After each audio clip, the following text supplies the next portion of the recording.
کہتے ہیں وقت کے بادشاہ تو بہت ہوئے مگر دلوں کے بادشاہ صرف ولی ہوتے ہیں۔ ان کی نظروں میں نہ تخت ہوتا ہے نہ تاج، صرف ایک خزانہ ہوتا ہے، عشق الہی۔ آج ہم آپ کو لے چلیں گے اس لمحے کی طرف جہاں دو ولی، دو روحانی دریا، دو قطب روحانی عالم میں ملے۔ دلی کی راتیں ٹھنڈی تھیں، فضاؤں میں ایک عجیب سی خاموشی تھی، اور اس خاموشی کے بیچ ایک ولی، خواجہ بختیار کاکی رحمت اللہ علیہ، اپنے رب سے روبرو تھے۔ سجدے میں جھکے ہوئے، دل میں سکون نہیں تھا، آنکھوں سے آنسو بہہ رہے تھے۔ یا اللہ، اگر تو نے وجود دیا ہے تو اب وصل بھی عطا کر، اپنے اولیاؤں سے ملوا، ان کے فیض سے مجھ فقیر کو حصہ دے۔ تبھی ان کی آنکھوں کے سامنے نور چھا گیا، ساری دنیا جیسے تھم گئی ہو۔ وہ نظارہ کسی خواب سے کم نہیں تھا۔ ایک بزرگ شخصیت سامنے تشریف لائی، چہرہ چمکتا ہوا، آنکھوں سے محبت برستی ہوئی۔ خواجہ کاکی رہ نے کانپتی آواز میں پوچھا، آپ کون ہیں؟ وہ بزرگ مسکرائے اور فرمایا، میں ہوں عبد القادر جیلانی، بغداد کا غوث، وہ جس کی دعا سے بند تالے کھلتے ہیں اور جس پر رب کا کرم ہر وقت برستا ہے۔ خواجہ صاحب نے ادب سے پوچھا، آپ میرے پاس کیوں تشریف لائے اے سلطان الاولیاء؟ غوث پاک رہ نے جواب دیا، تو اللہ سے ملنے کو ترس رہا تھا، مگر اس کا راستہ اس کے ولی سے ہو کر جاتا ہے۔ میں تجھے یاد دلانے آیا ہوں، ذکر اے خفی کو پکڑے رہ، مخلوق سے نہیں صرف خالق سے مانگ۔ تیرا روحانی مقام بلند ہونے والا ہے، مگر یاد رکھ ہر بلندی میں امتحان چھپا ہوتا ہے۔ السلام علیکم دوستوں، آپ سبھی کا ہمارے note book life YouTube channel میں تہہ دل سے خوش آمدید ہیں۔ صبح ہوئی، لیکن اس رات کی روشنی اب بھی خواجہ کاکی کے چہرے پر تھی۔ اب وہ ہر وقت اللہ اللہ کی صدا میں ڈوبے رہتے۔ روٹی، کپڑا، سب غیب سے آتا۔ ایک دن کسی نے دیکھا، ان کے توے میں بنا رکھے روٹی آ رہی تھی۔ لوگ دنگ رہ گئے۔ یہی وجہ تھی کہ ان کا نام پڑا کاکی، کیونکہ کاک یعنی روٹی بنا مانگے خدا دے رہا تھا۔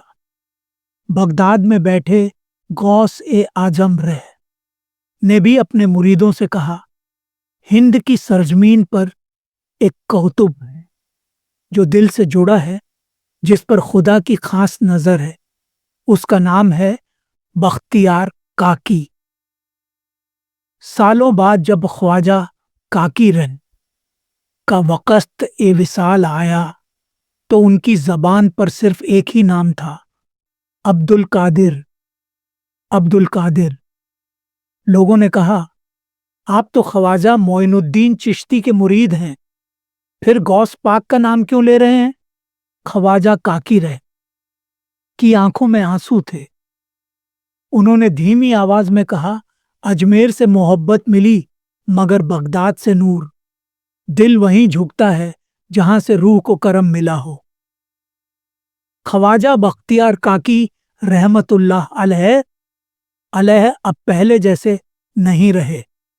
غوث پاک رحمت اللہ علیہ کی اس ایک ملاقات نے انہیں اندر سے بدل دیا تھا۔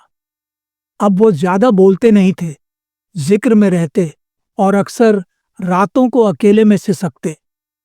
ایک دن ان کے خاص مرید نے پوچھا، حضرت آپ ہمیشہ غمگین سے کیوں رہتے ہیں؟ کیا کوئی دھوک ہے؟ خواجہ کاکی رہ کی آنکھیں بھر آئیں۔ انہوں نے کہا، جب تو نے روحانی محفلیں دیکھ لی ہوں، جب تو نے ولی کی آنکھوں میں علم لدنی تیرتا دیکھا ہو، پھر یہ دنیا کیا دے گی تجھے؟ وہ جو دیا گیا اس کی حقیقت تعمر رلاتی ہے۔ ایک رات پھر وہی نور اترا۔ اس بار خواجہ غریب نواز اجمیری تشریف لائے اور فرمایا، اے بختیار، تو نے اس سے ملاقات کی جو ولیوں کا سلطان ہے۔ اب تجھے وہ سلیقہ سکھانا ہے جس سے تو بھی سلطان بنے۔ دلی تجھے سونپ دی گئی ہے، وہاں تجھ سے روشنی پھیلے گی۔ خواجہ کاکی رہے حق بقائے سے دیکھ رہے تھے۔ غریب نواز نے اپنے ہاتھ ان کے سینے پر رکھ دیے اور کہا، اب تو چپ رہے گا، لیکن تیری چپی سے پوری دنیا بولے گی۔ اب دلی میں ایک عجوبہ شروع ہوا۔ ایک صوفی تھے جو زیادہ بات نہیں کرتے تھے، مگر ان کے در پر بھیڑ امڑتی تھی۔ مفلس بھی آتے، امیر بھی، بیمار بھی اور گنہگار بھی، کوئی خالی نہیں جاتا تھا۔ لوگ کہتے وہ کچھ نہیں کہتے، مگر ان کی آنکھوں سے دعا ملتی ہے اور سجدوں سے جنت کی خوشبو آتی ہے۔ پھر ایک دن ان کے پاس ایک فقیر آیا۔ اس نے کہا، میں بھوکا ہوں، کچھ دے دو۔ خواجہ صاحب مسکرائے اور بولے، نہیں۔ بس توے کی طرف دیکھا اور اس توے پر بنا آگ کے روٹیاں بننے لگیں۔ فقیر نے روتے ہوئے کہا، یہ کیا ہے؟ ایک مرید نے دھیمے سے کہا، تو انسان سے نہیں، خدا سے مانگ رہا تھا، اور خواجہ کاکی تو بس وسیلہ ہیں۔ ادھر بغداد میں غوث پاک رحمت اللہ علیہ اپنے مریدوں سے فرما رہے تھے، دلی میں ایک روح ہے جو میری محفلوں کا حصہ ہے۔ اس کا نام بختیار ہے، مگر اس کا بخت وہ خدا ہے۔ وہ میری آنکھوں کا نور ہے، اور ایک دن اس کی چپی بھی دنیا کی آواز بنے گی۔ پھر وہ رات آئی جب خواجہ کاکی رہ نے اپنے رب سے ملنے کی تیاری کر لی۔ اسی رات انہوں نے وضو کیا، سجدے میں گئے اور وہیں سے جنت کی طرف سفر شروع کر دیا۔ کوئی آخری لفظ نہیں تھا، بس ان کی پیشانی پر وہی نور تھا جو اس پہلی ملاقات میں ملا تھا۔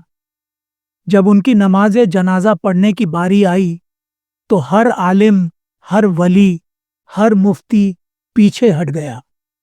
ہر کوئی کہتا، ہم ان کے مقام کو نہیں جانتے، نہ جانے کیا نیت باندھنی ہو، یہ تو کسی اور ہی روح کا کام ہے۔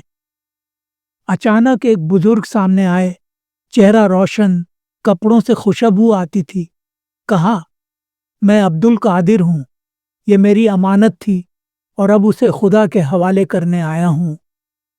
کہتے ہیں ولی الگ الگ زمینوں پر رہتے ہیں، مگر ان کی روحیں ایک ہی آسمان کے نیچے عشق الہی کی ایک ہی محفل میں رہتی ہیں۔ اور جب ایک ولی اپنی عمر میں دوسرے ولی کے فیض سے بدلتا ہے تو اس ملن کی روشنی صدیوں تک چمکتی ہے۔ ایک وقت کی بات ہے، ایک مرید نے روحانی طور پر ایک عجیب و غریب منظر دیکھا۔ اس نے کہا، میں نے دیکھا کہ حضرت کاکی رہ کے پاس ایک نورانی بزرگ آئے، ان کے ہاتھوں میں سفید چادر تھی۔ انہوں نے کاکی رہ کو وہ چادر اوڑھائی اور کہا، اب تو نظروں سے نہیں، نظروں کے اندر سے دکھے گا۔ اور پھر وہ بزرگ ہوا میں غائب ہو گئے۔ جب یہ بات خواجہ نظام الدین اولیاء رہ کو سنائی گئی، انہوں نے صرف اتنا کہا، وہ غوث پاک تھے، اور انہوں نے ہمارے بختیار کو وہ چادر دی جو اللہ اپنے محبوبوں کو دیتا ہے۔ غوث پاک رہ جیسے عالم وقت ولی نے خواجہ بختیار کاکی رہ جیسے صوفی کو روحانی طور پر اس مقام تک پہنچا دیا جہاں سے تصوف کی روشنی پھیلتی ہے۔ میرے ساتھیوں، آپ سبھی کا بہت بہت شکریہ ویڈیو کو پورا دیکھنے کے لیے۔ ویڈیو پسند آیا ہے تو چینل کو سبسکرائب، لائک اینڈ شیئر کرنا نہ بھولے۔